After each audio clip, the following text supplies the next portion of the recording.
Morning Delhi सुबह सवेरे की खबरों में स्वागत है आपका। मैं हूं आपके साथ पूजा खन्ना और मैं हूं आपके साथ मरियम अली।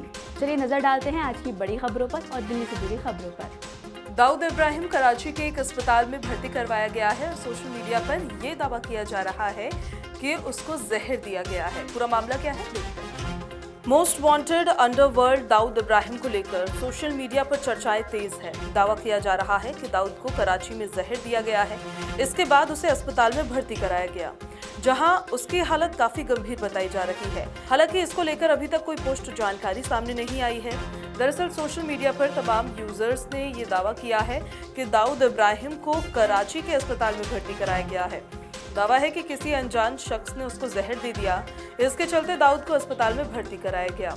दाऊद की गैंग के पूर्व सदस्य ने पुष्टि करते हुए बताया कि दाऊद गंभीर बीमारी के चलते कराची के अस्पताल में भर्ती है। 2 दिन पहले उसे अस्पताल में भर्ती कराया गया था। उसे कड़ी सुरक्षा में रखा गया है और जिस फ्लोर पर वो एडमिट है वहां किसी के भी आने जाने की इजाजत नहीं है। सिर्फ शीर्ष अधिकारियों और परिवार के करीबी लोग ही वहां जा सकते हैं। जहर दिए जाने की फिलहाल अभी पुष्टि नहीं है।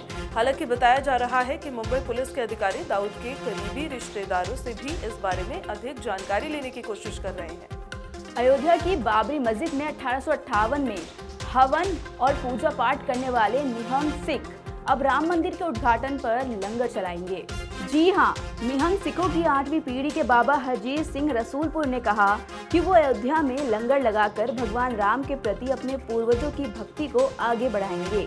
दस्तावेजों के मुताबिक नवंबर 1858 में निहंग बाबा फकीर खालसा के नेतृत्व में 25 निहंग सिख अयोध्या में बाबरी मस्जिद में घुस गए थे और उसमें हवन किया था।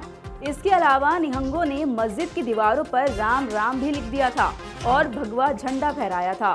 इसके बाद बाबरी मस्जिद के मुअज्जिज की शिकायत के बाद 30 नवंबर 1858 को अवध पुलिस स्टेशन के तत्कालीन प्रभारी ने 25 निहंग सिखों के खिलाफ मामला दर्ज किया था।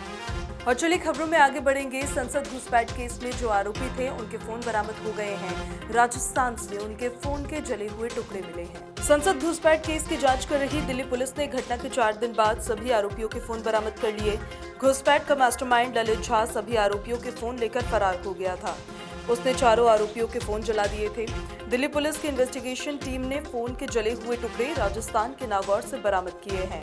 ये खबर अहम इसलिए है क्योंकि संसद में घुसपैठ को 5 दिन हो गए हैं। इस मामले में अब तक 6 गिरफ्तारियां हो चुकी हैं, लेकिन पुलिस और जांच एजेंसियां अब तक इस मामले को सुलझा नहीं पाई है। उधर पीएम मोदी को भी ये कहना पड़ गया कि ये मामला गंभीर है। इसके पीछे कौन से तत्व है और उनके मंसूबे क्या है, इसकी गहराई से जांच उतनी ही जरूरी है। दरअसल संसद की पब्लिक गैलरी के पास पाना आसान नहीं है। प्रवेश के लिए विजिटर पास सामान्यतः एक बैठक के लिए जारी किया जाता है, जिसमें दर्शक ज्यादा से ज्यादा 1 घंटे तक दीर्घा में बैठ सकता है। ये कार्ड किसी को ट्रांसफर नहीं किया जा सकता। पास बनवाने के लिए सांसदों को सेंट्रलाइज्ड पास इशू सेल में आवेदन देना होता है। नियमों के तहत एक सांसद ऐसे व्यक्ति के लिए पास का आवेदन कर सकता है जिसे वो व्यक्तिगत रूप से जानता हो। इसके बाद भी एक घटना हुई जो संसद की सुरक्षा को लेकर गंभीर सवाल खड़े कर रही है। हमास पर इजरायली सेना का हमला करना अब आसान नहीं है।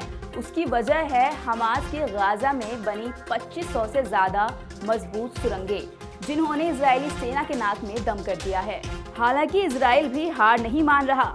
इजराइल की सेना ताकत और तकनीक का गठजोड़ है। इजरायली सेना की स्पेशल फोर्स यूनिट, जिसे याहलोम कहा जाता है, हमास की इन सुरंगों को खत्म करने के लिए बनाई गई है। ये स्पेशल फोर्स सुरंगों का पता लगाने और उन्हें क्लियर कर नष्ट करने में महारत रखती है। क्यों खास है इजरायली सेना की याहलोम यूनिट? चलिए आपको बताते हैं कि इजराइल की ये यूनिट क्यों खास है। इस फोर्स को खास तरह से ट्रेनिंग दी जाती है, जिससे ये ऐसी जगहों पर लड़ाई झेल सके जो सामान्य से बिल्कुल अलग हो, जैसे अंडरग्राउंड और छिपी हुई सुरंगें, जिनका इस्तेमाल हमास अपने बचाव के लिए करता है। वहीं इजरायली सेना की इस स्पेशल फोर्स यूनिट को खतरनाक गोला बारूद और हथियारों से निपटने में भी महारत हासिल है। दिल्ली के मुख्यमंत्री अरविंद केजरीवाल 19 दिसंबर यानी कल से 10 दिन के विपासना शिविर के लिए जा रहे हैं। ये 10 दिन का एक ऐसा कोर्स है जिसके लिए वो हर साल जाते हैं। दिल्ली के मुख्यमंत्री अरविंद केजरीवाल एक बार फिर से विपासना के लिए जा रहे हैं। मुख्यमंत्री इस बार 19 दिसंबर को विपासना के लिए रवाना होंगे। केजरीवाल हर साल विपासना का 10 दिन का ये कोर्स करने जाते हैं। इस साल भी 19 से 30 दिसंबर तक विपासना में शामिल होंगे। शनिवार को अधिकारियों ने जानकारी दी। बताया, आम आदमी पार्टी के संयोजक और मुख्यमंत्री अरविंद केजरीवाल अगले सप्ताह 10 दिन के लिए विपासना मेडिटेशन कोर्स के लिए जाएंगे। दिल्ली विधानसभा के शीतकालीन सत्र के खत्म होने के बाद केजरीवाल दिल्ली से 19 दिसंबर को रवाना हो जाएंगे। अभी तक मुख्यमंत्री ने बीते 10 सालों में देश के कई शहरों में जाकर विपासना कोर्स किया है।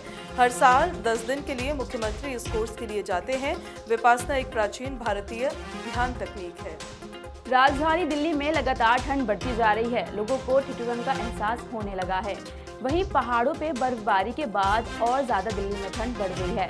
भारत मौसम विभाग के मुताबिक राष्ट्रीय राजधानी और आसपास के इलाकों में अभी 2 दिन तक शीतलहर की संभावना नहीं है, लेकिन उसके बाद बर्फीली हवाओं की वजह से लोगों को ठिठुरन और गलन वाली ठंड का सामना करना पड़ सकता है।